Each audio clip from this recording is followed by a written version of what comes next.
وَقَالُوا اتَّخَذَ الرَّحْمَنُ وَلَدًا، یہ کہتے ہیں کہ رحمان نے بیٹا بنا لیا ہے۔ لَقَدْ جِئْتُمْ شَيْئًا إِدًّا، اللہ کا بیٹا قرار دینے والوں تم بہت گندی بات اپنے منہ سے نکال رہے ہو۔ تَكَادُ السَّمَاوَاتُ يَتَفَطَّرْنَ مِنْهُ وَتَنشَقُّ الْأَرْضُ وَتَخِرُّ الْجِبَالُ هَدًّا، اتنی خطرناک بات تم اپنے منہ سے نکال رہے ہو کہ زمین پھٹ جائے، آسمان پھٹ جائے اور پہاڑ گر جائیں تو اتنی بڑی بات نہیں ہے، جتنی بڑی بات یہ ہے ان دعوا للرحمن ولدا، اللہ کا بیٹا کسی کو قرار دینا یہ بڑی خراب بات ہے، بہت بری بات ہے۔ تو شرک سب سے بڑا گناہ ہے میرے بھائی، ہمیں اپنے آپ کو اور اپنے بچوں کو بھی شرک سے بچانا ہے۔ میری مائیں بہنیں جو بیٹھی ہیں وہ بھی سن لیں، بچوں کا عقیدہ بچانا آپ کی ذمہ داری ہے۔ بچے کو نظر لگ گئی آپ ٹیکا لگاتی ہے، ٹیکا کیوں لگاتی ہیں آپ؟ پوچھئے، آپ جامعۃ الامام بخاری آپ کے قریب میں ہے، پوچھئے وہاں کے شیخ الحدیث آئے ہیں، وہاں کے علماء اور وہاں کے ٹیچرز آئے ہیں، ان سے پوچھئے آپ کہ یہ بچوں کو نظر کا جو ٹیکا لگایا جاتا کہ یہ جائز ہے؟ یہ جائز نہیں ہے۔ بچہ بیمار ہو گیا، کسی نے آپ سے کہا دھاگا پہنا تو دھاگا پہنا دیا آپ نے، تعویذ پہنا دیا آپ نے، یہ بھی شرک ہے میری ماؤں بہنوں، یہ بھی شرک ہے۔ اور اللہ کے نبی کی حدیث ہے من علق تمیمۃ فقد اشرک، جس نے تعویذ پہنا، جس نے تعویذ لٹکایا اس نے شرک کیا۔ اگر اپنے بچوں کو آپ تعویذ پہنا رہے ہیں، پڑھتے رہو، رفع الیدین کر کے نماز پڑھتے رہو، سینے پر ہاتھ باندھتے رہو اور آمین زور سے بولتے رہو، مگر تم اہل حدیث نہیں ہو سکتے، تم سلفی نہیں ہو سکتے جب تک تمہارا عقیدہ درست نہیں ہے، تمہاری توحید صحیح نہیں ہے۔ اپنی توحید کی حفاظت کرو میرے بھائی، اپنے بچوں کی توحید کی حفاظت کرو۔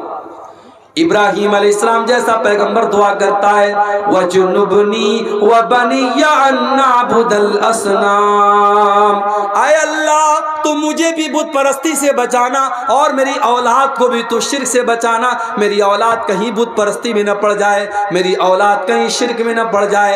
اگر ابراہیم جیسے پیغمبر کو اپنی اولاد کی چنتا ہے تو آپ کو بھی چنتا ہونی چاہیے، آپ کو بھی فکر ہونی چاہیے اپنی اولاد۔ اور آگے بڑھیے، نبی اکرم سے پوچھا گیا سب سے بڑا گناہ کیا ہے؟ آپ نے فرمایا کہ اللہ کے برابر کسی کو قرار دینا۔ پوچھا گیا اے اللہ کے نبی اس کے بعد سب سے بڑا گناہ کیا ہے؟ آپ نے فرمایا ان تقتل ولدک خشیۃ ان یطعم معک، اپنی اولاد کو قتل کر دو اس ڈر سے کہ وہ تمہارے ساتھ کھائے گی۔ آج کل نعرہ لگتا ہم دو ہمارے دو، تیسرا آ جائے گا تو کھلائیں گے کہاں سے؟ تو کھلاتا ہے کیا؟ تیری اوقات ہے؟ تیری اوقات ہے تو کھلائے گا؟ نہیں۔ اگر یہ سمجھتے ہو کہ تم اپنے بچوں کو کھلا رہے ہو، اس غلط فہمی کو دور کر لو میرے بھائی۔ وَلَا تَقْتُلُوا أَوْلَادَكُمْ خَشْيَةَ إِمْلَاقٍ، اپنی اولاد کو قتل نہ کرنا، کبھی اپنی اولاد کو یہ سوچ کر کے قتل نہ کرنا کہ ہم ان کو کہاں سے کھلائیں گے۔ نحن نرزقہم وإیاکم، ان کو بھی روزی ہم دیتے ہیں اور تم کو بھی روزی ہم دیتے ہیں۔ اولاد کی روزی اولاد لے کے آتی ہے میرے بھائی۔ کبھی غور کرنا، شادی کے پہلے آپ کتنا کماتے تھے اور شادی کے بعد پھر آپ کتنا کمانے لگے، اور جب بچہ پیدا ہوا اگر ایمانداری سے بات کرو، بچہ پیدا ہونے کے بعد اللہ تعالیٰ اور روزی میں برکت دیتا ہے، کیونکہ بچہ جب پیدا ہوا اپنا مقدر وہ لے کے آیا، دوسرا بچہ پیدا ہوا اپنا مقدر لے کے آیا۔ بچے اپنی روزی اپنا مقدر لے کے آتے ہیں، یہ کبھی مت سمجھنا میرے بھائیوں کہ اپنے بچوں کو تم کھلا رہے ہو۔ اور اگر ہاں بیٹی پیدا ہوئی آپ کے گھر میں، میرے گھر میں جب تیسری بیٹی پیدا ہوئی، ہمارے مدرسے میں ایک LIC والا آیا، اس کو کسی نے بتا دیا مولانا صاحب کی بیٹی پیدا ہوئی ہے۔ اس نے کہا مولانا صاحب بیٹی پیدا ہوئی؟ میں نے کہا ہاں۔ وہ مجھ کو سمجھانے لگا آپ کی بیٹی ابھی بڑی ہوگی، شادی کرنا پڑے گا، بہت خرچہ آئے گا، اس کو پڑھانا ہوگا، یہ کرنا ہوگا، آپ یہ پالیسی لے لیجئے 18 سال، ابھی آپ دھیرے دھیرے پیسہ جمع کریں گے، 18 سال بعد آپ کو اتنا پیسہ ملے گا، جب آپ کی بیٹی جوان ہوگی آپ کے پاس شادی کے لیے پیسہ ہو جائے گا۔ یعنی آج بیٹی پیدا ہوتی نہیں ہے کہ لوگوں کے ماتھے پر چنتا کی لکیریں آنے لگتی ہیں، لوگ پلان بنانے لگتے ہیں 18 سال بعد کا۔ وجہ کیا ہے میرے بھائیوں؟ آج بیٹیوں کو بوجھ بنا دیا گیا ہے، آج بیٹی اگر پیدا ہو جائے تو ماں باپ کا چہرہ بھی اداس ہو جاتا ہے کہ تو بہت بڑی ذمہ داری میرے گھر میں آ گئی. بیٹا ہوتا تو کما کے لاتا, یہ تو بیٹی آ گئی, اب تو اس کی شادی بھی کرنا ہوگا, اس کو پڑھانا بھی ہوگا, اس کے اوپر خرچ کرنا ہوگا, اور شادی کے موقع پہ لمبا چوڑا جہیز بھی دینا پڑے گا. میرے بھائیوں, ہم نے اپنے رسم و رواج کی وجہ سے اور اپنے جھوٹے رسم و رواج کی وجہ سے ہم نے بیٹیوں کو بوجھ بنا دیا ہے. معاف کرنا, بیٹی بوجھ نہیں ہے, بیٹی لعنت نہیں ہے, بیٹی تو رحمت ہوتی ہے, بیٹی تو جنت کا ٹکٹ لے کر کے آتی ہے. اللہ کے نبی فرماتے ہیں من آل جاریتین حتی تبلغا جاء یوم القیامت انا وہو کہاتین.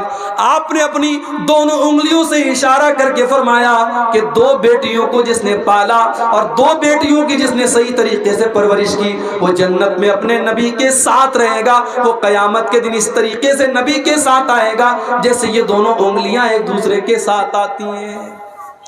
مگر آج 2024 شروع ہونے والا ہے, ایک دن کے بعد 2024 شروع ہو جائے گا. ہمارا بھارت چاند پر پہنچ چکا ہے, چندریان ہمارا بھارت کا چاند پر پہنچ چکا ہے, مگر آج بھی ہر سال ہمارے بھارت میں ہزاروں کی تعداد میں بیٹیاں اپنی ماں کے پیٹ میں مار دی جاتی ہیں. ایبارشن کرایا جاتا ہے, ان بیٹیوں کو ماں کے پیٹ میں مار دیا جاتا ہے. 1400 سال پہلے عرب کے اندر ایسے بھی قبیلے تھے, بیٹی پیدا ہوتی تھی اس کو لے جا کر کے زندہ زمین میں گاڑ دیتے تھے.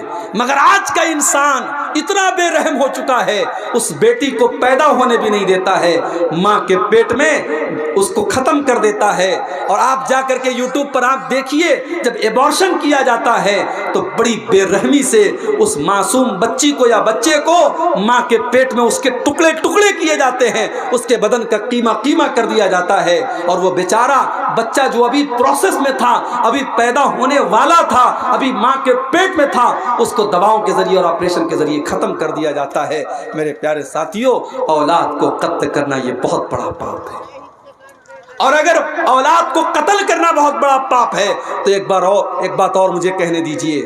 اولاد جہاں آپ کی 10 سال کی ہوئی, 12 سال کی ہوئی, بچوں کو مدرسے سے چھڑا کر کام پہ لگا دینا, بچوں کی تعلیم سے چھڑا کر ان کو کام پہ لگا دینا, یہ بھی اولاد کو قتل کرنے کے برابر ہے. اگر آپ اپنے بچوں کی تعلیم پر توجہ نہیں دیتے, اپنے بچوں کو پڑھانے کے اوپر توجہ نہیں دیتے, میں کہتا ہوں 2 روٹی کی جگہ آدھی روٹی کھاؤ, 2 ٹائم کے بجائے 1 ٹائم کھانا کھاؤ, مگر اپنے بچوں کی تعلیم سے کمپرومائز مت کرو. آپ کا بیٹا پڑھے گا, کل ترقی کرے گا اور آپ کی زندگی میں سکون لائے گا. اور آپ اگر اپنے بچے کی تعلیم چھڑا کر کے اس کو دنیا کے کام میں لگا دیں گے تو کل وہ آپ کو گالی دے گا. جب زمانے کے تقاضوں سے وہ ٹکرائے گا اور اسے لگے گا کاش میں پڑھا لکھا ہوتا, تو اپنے باپ اور ماں کو وہ گالی دے گا. میرے بھائیوں, کبھی بھی اپنے بچوں کی تعلیم اپنی معاشی مشکلات کی وجہ سے مت چھڑاؤ. کوشش کرو کہ بچہ ہمارا تعلیم جاری رکھے. بچوں کی تعلیم چھڑا کر کے ان کو کام میں لگانا یہ بھی اولاد کو قتل کرنے کے برابر ہے. اس دور میں ہم جانتے ہیں جو لڑکا پڑھا لکھا نہ ہو اس کی زندگی بڑی پریشانی کی ہوتی ہے. وہ کہیں کوئی نوکری نہیں کر سکتا, کہیں وہ کوئی کسی چیز میں حصہ نہیں لے سکتا.